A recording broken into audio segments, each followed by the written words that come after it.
नमस्कार। एक unique prediction के अंदर आप सबका स्वागत है।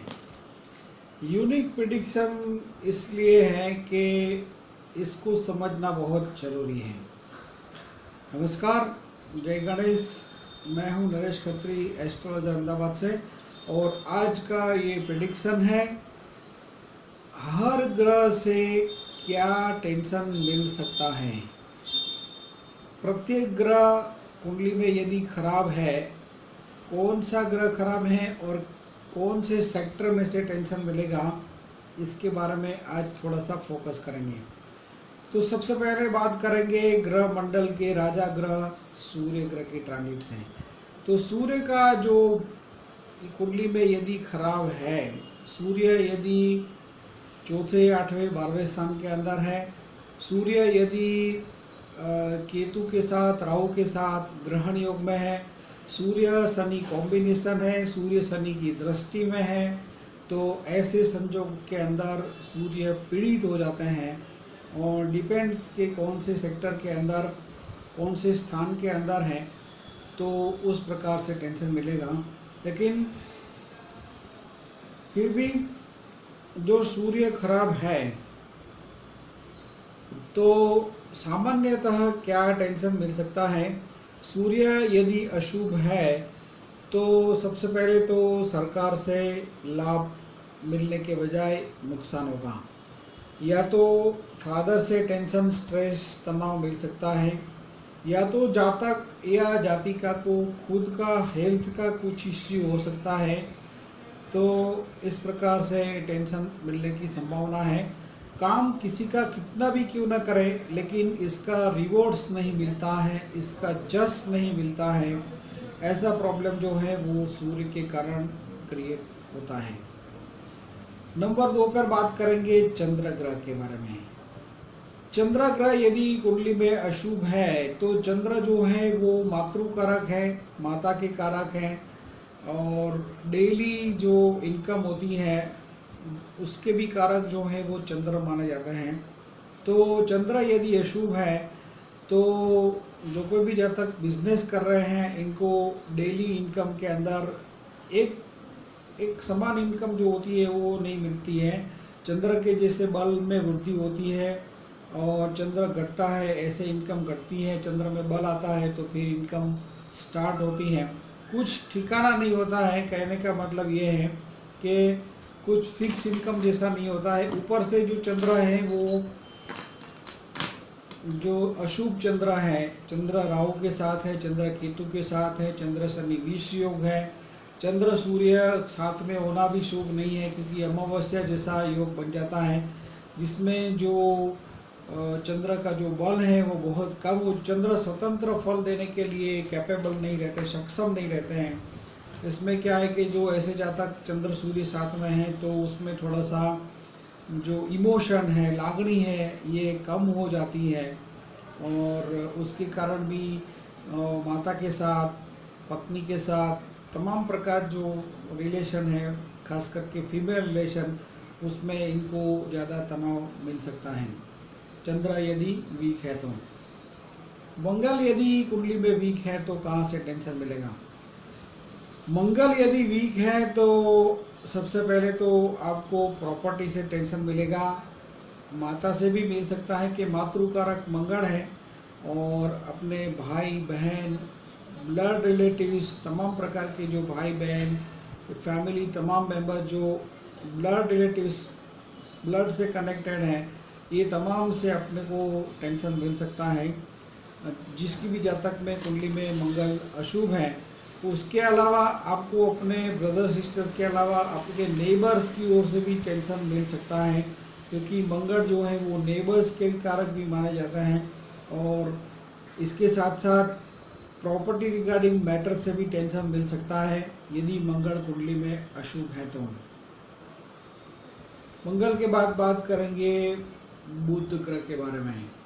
बुध यदि कुंडली में सूर्य से 12वें स्थान के अंदर है, चौथे, 8वें, 12वें स्थान में, चौथे स्थान में बुध का फल शुभ है, लेकिन 8वें और 12वें स्थान में बुध का फल शुभ नहीं है।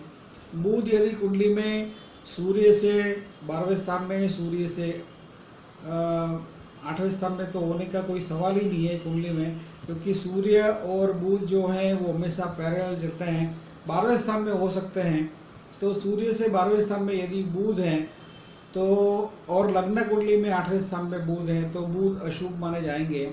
और बुध का कंजक्शन खास करके जो किसके साथ वो शुभ फल नहीं देंगे, एक तो चंद्र के साथ शुभ फल नहीं देंगे, क्योंकि चंद्र बुध का जो योग होता है इट्स कॉल्ड तरंगी योग। माइंड के वाइब्रेशन बहुत बढ़ जाते हैं। और चंद्र का जो कॉम्बिनेशन है ये शनि के साथ ठीक नहीं होगा, क्योंकि चंद्र शनि विष योग बन, अच्छा बुध की बात कर रहे हैं, तो बुध का जो कॉम्बिनेशन है वो चंद्र के साथ ठीक नहीं होगा। चंद्र बुध तरंगी योग बनता है। इसके बाद जो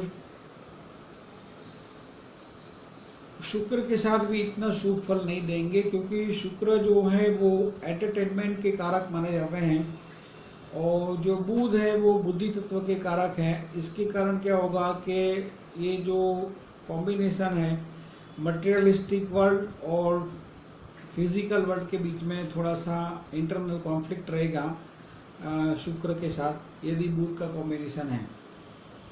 तो बुध यदि अशुभ है कुंडली में तो क्या प्रॉब्लम रहेगा?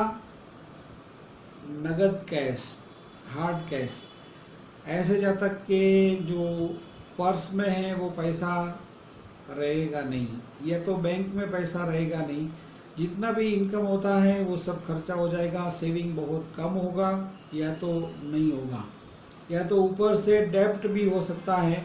यदि बुध ज़्यादा खराब है कुंडली में, ज़्यादा अशुभ है, तो ये जातक को लोन के चक्कर में, ब्याज के चक्कर में, चक्कर के ऊपर चक्कर चलते जाते हैं और फिर ये बर्बाद हो जाते हैं। कुंडली में यदि गुरु अशुभ है तो क्या हो सकता है? कुंडली में यदि गुरु अशुभ है तो सबसे पहले तो जातक को पढ़ाई में इंटरेस्ट नहीं रहेगा। जब बच्चा छोटा होता है तो पढ़ाई में जो इंटरेस्ट होना चाहिए वो इंटरेस्ट बच्चे को नहीं रहेगा।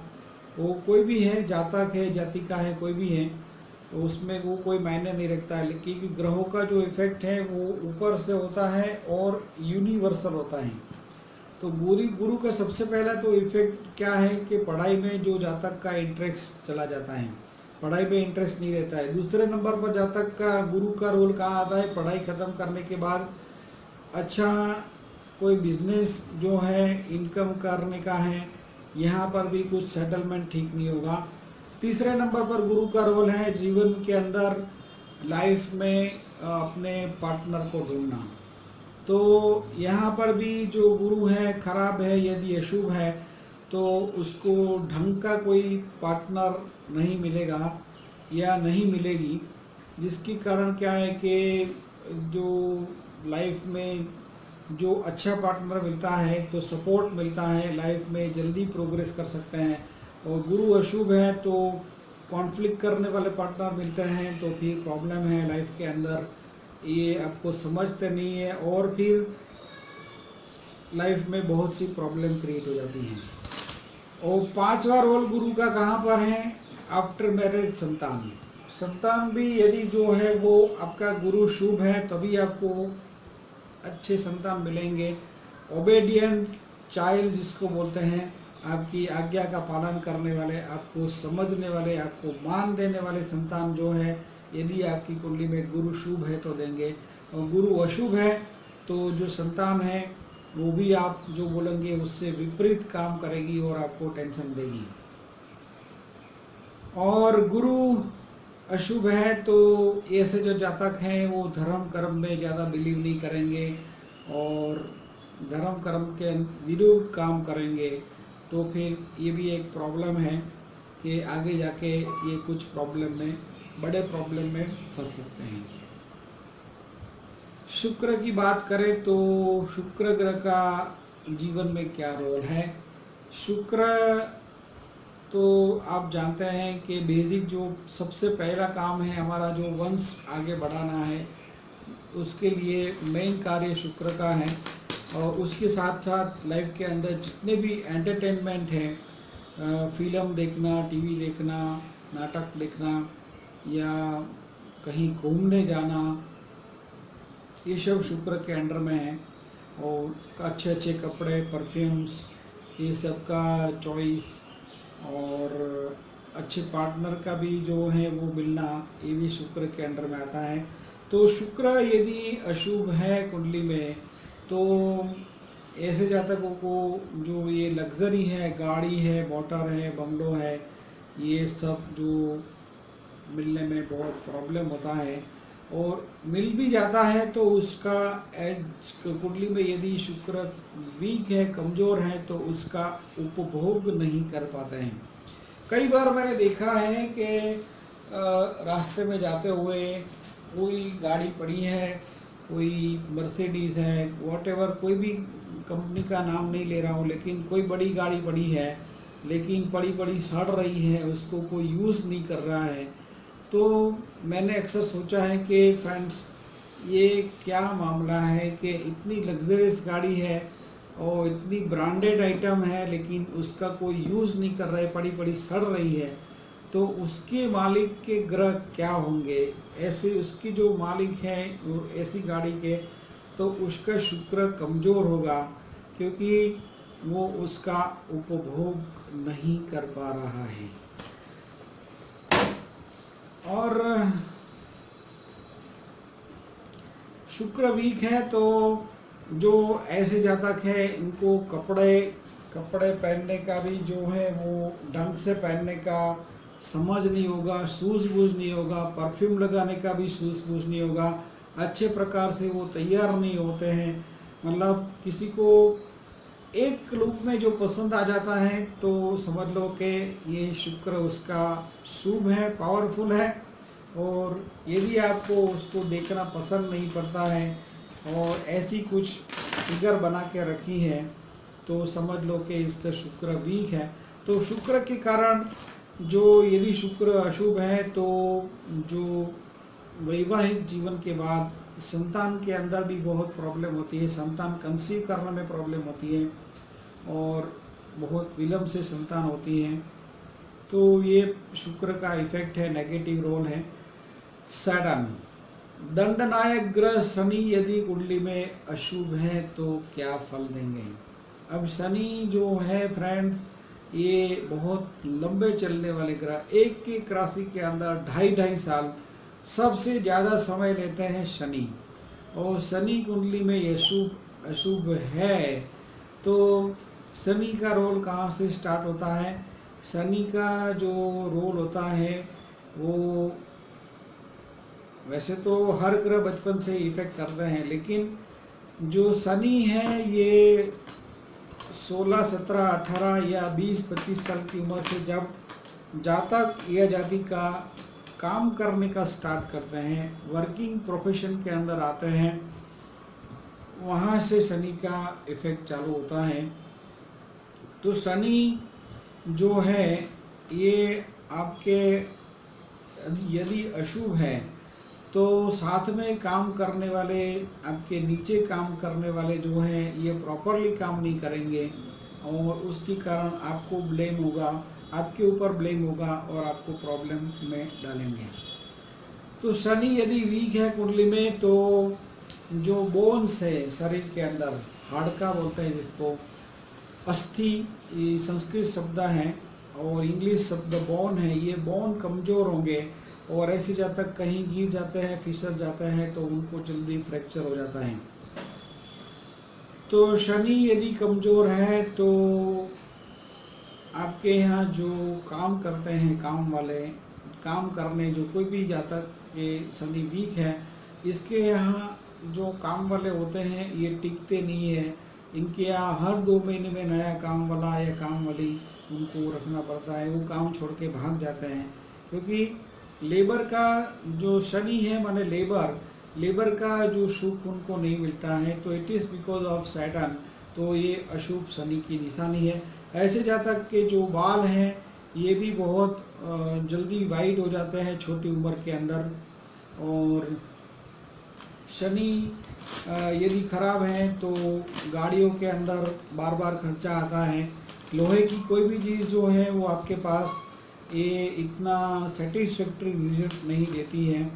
तिजोरी की चाबी बार बार गुम हो जाती है तो उसको भी आपको खुलवाना पड़ता है। ये कैसा कोई भी प्रकार का जो लोहे के रिगार्डिंग प्रॉब्लम है तो ये आप समझ लो कि आपका शनि खराब है। राहु से क्या परेशानी हो सकती है? राहु जो है ये मटेरियलिस्टिक वर्ल्ड के कारक माने जाते हैं। राहु यदि खराब है, अशुभ है, तो राहु फल शनि के जैसे फल देते हैं। यदि राहु कुंडली में खराब है, राहु का फल शुक्र भी जैसा है, शनि के भी जैसा है, मिश्रित फल बोल सकते हैं शुक्र और शनि का। तो यदि राहु कुंडली में अशुभ है तो ऐसे जातक जो है वो लाइफ में बहुत स्लो प्रोग्रेस करेंगे, धीरे धीरे प्रोग्रेस करेंगे। और जो मटेरियलिस्टिक वर्ल्ड है उसको कैच करने के लिए, फिजिकल संपत्ति कैच करने के लिए, क्योंकि अभी जो कलयुग है, चौथा युग है, ये यहाँ पर जो धन संपत्ति में जल्दी वृद्धि हो तो फिर जातक को मज़ा आता है। कोई किसी भी जातक को, किसी की भी बात करें, प्रत्येक मनुष्य को जो है सबसे पहले तो धन की प्राप्ति करना एक मेन उद्देश्य रहता है। क्योंकि हम जब सुबह उठते हैं तभी से मीटर चालू हो जाता है। सबसे पहले पेपर आता है घर के अंदर, वहाँ से बिल चालू हो जाता है। दूध आता है, उसका बिल चालू हो जाता है। बिजली घर के अंदर फैन चलता है, उसका बिल आता है। तो मीटर सब चालू, जैसे उठते हैं सब मीटर चालू हो जाते हैं। और यदि आप रेंट पे रहते हैं या खुद का भी घर है, कोई आप हफ्ता भर रहे हो घर का, गाड़ी का भी हफ्ता इंस्टॉलमेंट दे रहे हो, तो यदि आपका शॉप है तो उसका भी रेंट दे रहे हो, तो ये सब खर्च वाली बात है। तो लाइफ में कमाना भी है, खर्च भी करना है। और सेटिस्फैक्ट्री सेविंग या अच्छा इनकम नहीं है तो फिर आपको थोड़ा सा डिप्रेशन जैसा रहेगा, टेंशन जैसा रहेगा। क्योंकि राहु जो है ये आपको एक चकाचौंध वर्ल्ड के अंदर जाने के लिए प्रेरित करेंगे, लेकिन आप उसको कैच नहीं कर पाते हैं फिजिकली। तब आपका जो माइंड है वो अनसेटिस्फाइड रहता है ड्यू टू अशुभ राहु। केतु का अशुभत्व क्या फल देता है? केतु जो है वो बंधन के कारक माने गए हैं। जेल, यात्रा, मंगल का भी, केतु का भी फल मंगल जैसा है। मंगल यदि अशुभ है कुंडली में तो ऐसे जो जातक है इनको बार बार जेल यात्रा हो सकती है। जेल यात्रा मतलब कोई ना कोई प्रकार के केस में फंस जाते हैं, उनको जेल में जाना पड़ता है। और केतु का भी फल मंगल जैसा है। और केतु भी यदि कुंडली में अशुभ है तो बंधन योग करते हैं। ऐसे भी जातक को कुंडली के अंदर केतु अशुभ है तो बंधन का भय रहता है। बंधन किसी भी प्रकार का हो सकता है, वो जेल यात्रा भी हो सकती है, या तो किसी के अंडर में रह के काम करना है, वो जातक उसको ऐसा दबा के रखता है कि उसको जबरदस्त बंधन जैसा लगता है। या तो घर के अंदर भी हो सकता है, पति पत्नी के रिलेशन के अंदर जो कई हस्बैंड ऐसा मिल गया है कि काम वाली की तरह उससे काम लेता है, या तो वाइफ जो है वो इसके ऊपर हावी हो जाती है, उसको बंधन में रखती है। कहीं से कोई भी प्रकार का बंधन जो है, ये बंधन वाली जो सिचुएशन है ये केतु क्रिएट करते हैं। तो ये आप बेसिक नॉलेज समझ लें तो कौन से ग्रह का आपके ऊपर ज़्यादा नेगेटिव इफेक्ट है ये आपको समझ में आ जाएगा। पर्सनल हॉरोस्कोप के लिए नीचे बताए गए रीडिंग हॉरोस्कोप नंबर के ऊपर व्हाट्सएप करके आप हॉरोस्कोप कंसल्टेशन के लिए अपॉइंटमेंट ले सकते हैं। नमस्कार, आपका आने वाला समय शुभ रहे, ऐसी शुभकामना के साथ मिलते हैं एक और नए प्रेडिक्शन में जल्दी। जय गणेश।